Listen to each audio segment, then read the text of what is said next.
Ishari mutton வச்சு நல்லா ஒரு மட்டன் குழம்பு செஞ்சு விடுங்க. செஞ்சா போச்சு. வாங்க.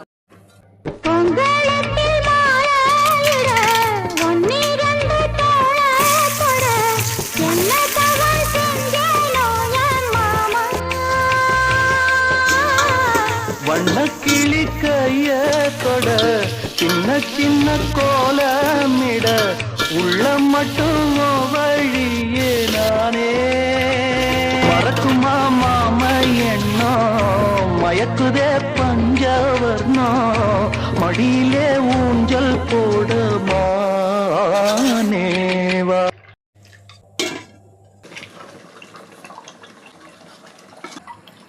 மட்டன் குழம்பு ரெடி, சாப்பிட்டு பாருங்கள்.